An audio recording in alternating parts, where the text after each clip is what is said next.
The first reading is taken from James' letter, chapter 13 and 14, starting at chapter 3, verse 13. You'll find it on 1215 in the Pew Bibles. Who is wise and understanding among you? Let them show it by their good life, by deeds done in the humility that comes from wisdom. But if you harbor bitter envy and selfish ambition in your hearts, do not boast about it or deny the truth. Such wisdom does not come down from heaven, but is earthly. For where you have envy and selfish ambition, there you find disorder and every evil practice. But the wisdom that comes from heaven is first of all pure, then peace-loving, considerate, full of mercy and good fruit, impartial and sincere. Peacemakers who sow in peace reap a harvest of righteousness.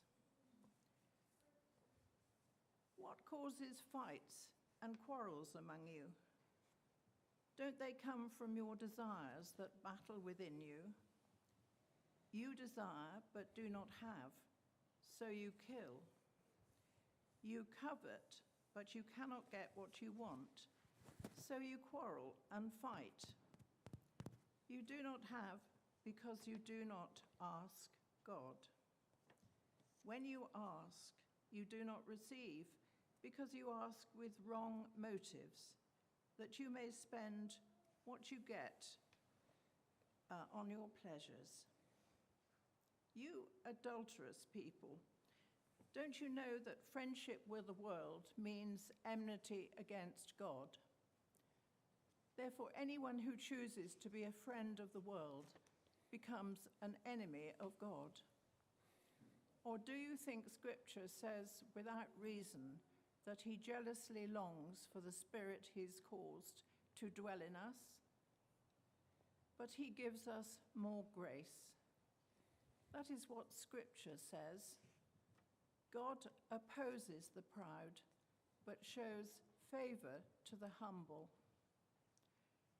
Submit yourselves then to God. Resist the devil, and he will flee from you. Come near to God, and he will come near to you.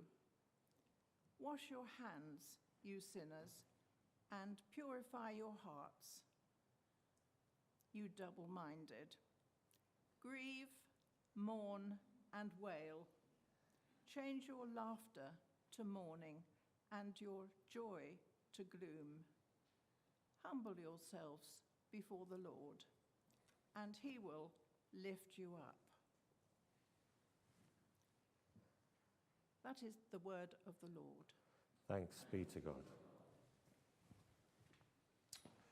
Thank you, Tricia, very much indeed. We've been working through the book of James in our church, both in Sunday school and here in the church building. Baptize Eva. So the way that we do baptism at St. Bartholomew's, page 1215. And actually, I think this reading in James maybe helps us to understand a little bit more deeply what the meaning of baptism is for us, for Eva, for anyone who comes to baptism. Perhaps you're here today and you think, wow, what is this thing that these Christians are doing, splashing some water on someone's head? Perhaps you're someone who's been baptized, but you're not quite sure what it means. Perhaps you're sort of considering it, and you wonder if the Christian faith could be something you want to say yes to. I guess it's fairly obvious that baptism is a kind of initiation into the Christian faith, but it's not an initiation like any that you might have otherwise been in. I used to play rugby, and initiations in rugby are very different from the sort of initiations that you do in church. I'm hesitant to mention rugby after yesterday, but that's the last I'll say of it. In baptism, we do a few acts. We do things. We use physical things. We mark a sign of a cross on Eva's head. Take water and pray that through that water God would be at work. Then we splash it on the candidate's head. And these are acts that we do, but as I've been saying a couple of times, they are also signs we take responding to what we trust God is already doing and has already done in Eva's life. And that deeper spiritual reality that you can't see, I think, is what James is talking about in those verses we have from chapter 3 and chapter 4. So what does the baptism mean? Well, the first thing, it means to be owned by God. Now, I hope you saw it and heard it in the liturgy we used at Eva's baptism just now. I made a sign of a cross on her forehead and said to her, Christ claims you for his own. And I guess for many that would be quite jarring to hear that, to see that today. Michael Onfray, very clever philosopher and an atheist, said religion needs subjects. It cannot exist without submission. We hear it in the reading. James calls his readers, submit yourselves then to God. And it might be that we're intrigued by Christianity. It might be that we start looking into Christianity for ourselves for the first time to see the way that it can sort of fulfill unfulfilled longings in our hearts, in our lives, to complete sort of pictures that we can't quite make sense of apart from religion. There's something to it that sort of draws us in. And perhaps you feel that if you're going to start to take it seriously, then you suddenly get this sort of bait and switch, where God draws you in with sort of nice-sounding things about, how you can find all your desires fulfilled in him, all your plans fulfilled, as we prayed and as the Bartholomew singers sung. But then it gets a bit bigger and a bit more serious, where God comes along and says, I own you now. It's the language of slavery, isn't it? At this point, some of us might be tempted to run away. And perhaps then we hear in the reading that God maybe even sounds a bit like that sort of jealous lover who won't stop texting you. Or do you think Scripture says without reason that he jealously longs for the Spirit he has caused to dwell in us? How do we make sense of all this? A few things that have helped me. Maybe the single biggest thing is a commencement address that a guy called David Foster Wallace gave earlier in the 21st century. David Foster Wallace was a brilliant novelist, one of those sort of guys who seems way ahead of his time and tragically took his own life not long after he delivered this commencement address in an American college. This is what Foster Wallace says about this question of being owned, I guess. He says, in the day-to-day trenches of adult life, there is no such thing as atheism. There is no such thing as not worshipping. Everybody worships. The only choice we get is what to worship. And an outstanding reason for choosing some sort of God or spiritual type thing to worship is that pretty much anything else you worship will eat you alive. If you worship money and things, if they are where you tap real meaning in life, then you will never have enough, never feel you have enough. It's the truth. Worship your own body and beauty and sexual allure, and you will always feel ugly. And when time and age start showing, you will die 1,000,000 deaths before they finally plant you. Worship power, you will feel weak and afraid, and you will need ever more power over others to keep the fear at bay. Worship your intellect, being seen as smart. You will end up feeling stupid, a fraud, always on the verge of being found out. The point that he is making is that it is not the case right now that if you are not owned by God, owned by Jesus Christ, that you are some free agent who can sort of choose exactly what to do with your life. That's simply, he's saying, not the way the world is.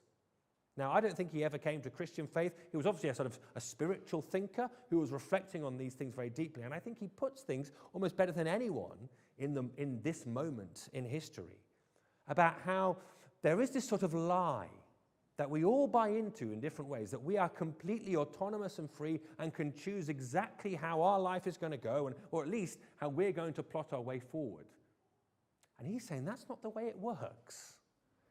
That we all have things that control us, that we are inveterate, unable to do anything else but worship something. And so the speech goes on. The insidious thing about these forms of worship is not that they're evil or sinful, it is that they're unconscious. They are default settings. They're the kind of worship you just gradually slip into, day after day, getting more and more selective about what you see and how you measure value, without ever being fully aware that that's what you're doing. And the world will not discourage you from operating on your default settings, because the world of men and money and power hums along quite nicely on the fuel of fear and contempt and frustration and craving and the worship of self. Our own present culture has harnessed these forces in ways that have yielded extraordinary wealth and comfort and personal freedom. The freedom to be lords of our own tiny skull-sized kingdoms, alone at the center of all creation. This kind of freedom is much to recommend it, but there are all different kinds of freedom, and the kind that is most precious you will not hear much talked about in the great outside world of winning and achieving and displaying.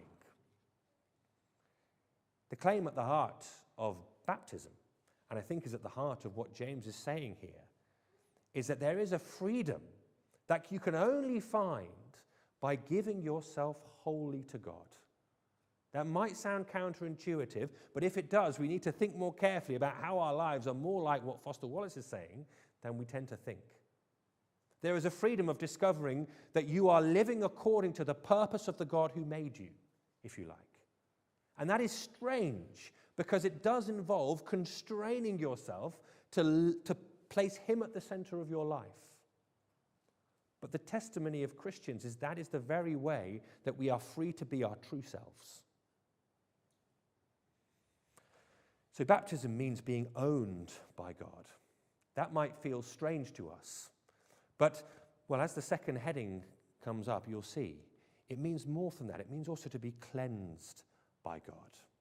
Because as well as the sign of the cross, we also took water, splashed it on Eva's head, and that water is, again, a sign, a picture, just like a sign of a cross on her head doesn't mean that she is automatically owned by God. So the water splashed on her head doesn't automatically mean she is clean. Of course not. But in baptism, we say more than just you are owned by God.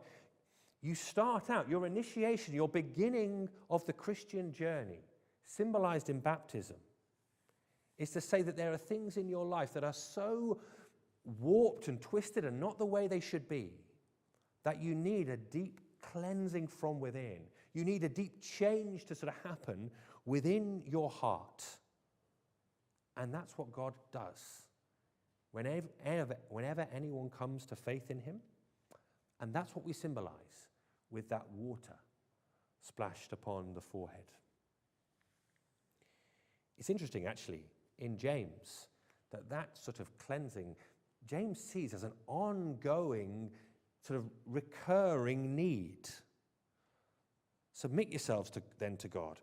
And the key thing is he's talking to Christians who've been Christians a long time. Resist the devil and he sinners. Purify your hearts, you double-minded. When we become Christians, symbolized in baptism, if we've understood it right, it is not saying you have sort of hit a mark that means God is sort of willing to have you on his team now. We had to get new baptism certificates for today. We ran out of them at our last baptism. And they're very good certificates, I think. They have a nice verse on and they have all the key details. And for some reason, along with all the certificates came a load of gold stickers. I don't think I brought them up here, that all have the word great on them. And I think you're supposed to sort of stick them on the certificate and make them look like a sort of seal and then give it to the person you're baptizing. I'm not going to use those stickers because baptism is not a way of saying to you, great. It's a way of saying to you, you need God to come and deal with the deepest darkness in your heart. You need God to come and sort you out from the inside. And that is the most fundamental thing that baptism helps us in at least two vital ways as we're sort of looking in on Eva's baptism today. For one thing, I think it helps us when Christians don't seem as moral, as good, as we think they might think they should be. You know, when Christians just obviously fail and, you know, they say that they believe in God and they say that it's making a difference, but you can see all kinds of ways in your life that, well, it doesn't look like it is.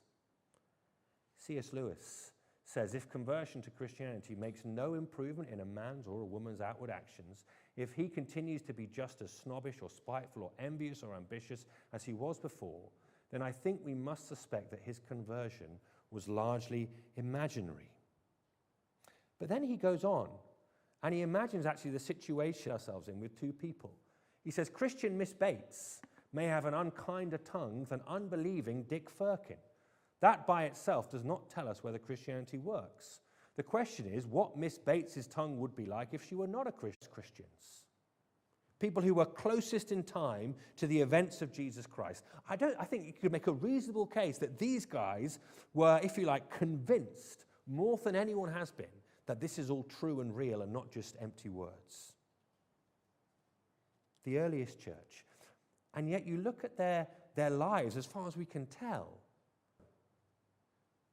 So in the ancient world, where women were just perceived automatically as second-class citizens, you find in the Christian communities that women were given a status and a value and a dignity they did not enjoy anywhere else in Roman society. Or children who weren't really humans until they reached a certain age in your average Roman's point of view. Children were treated as with the full dignity that they should be. And here's the thing, it wasn't just women in the church and children in the church. Because the Christians were known to be people who provided for people of all faiths and none, as we'd say today. Little baby girls in particular left for dead outside by Romans who didn't want baby girls. The Christians didn't go up to them and check if they were Christian children or not. They just took them in and cared for them. When the Great Plague swept the Roman world in the second and third centuries, all the Roman doctors, because they didn't know what to do, fled from the cities. But the Christians stayed where they were and did what they could. And lots of them died, but lots of them also managed to do some good by giving basic food and water. They didn't check if the people were members of their church. They just did it. Now, just as a historical phenomenon, we have to make sense of that. People who believe very strongly that, you're either in or out. But unlike so many groups today, being in the in group didn't make you look down.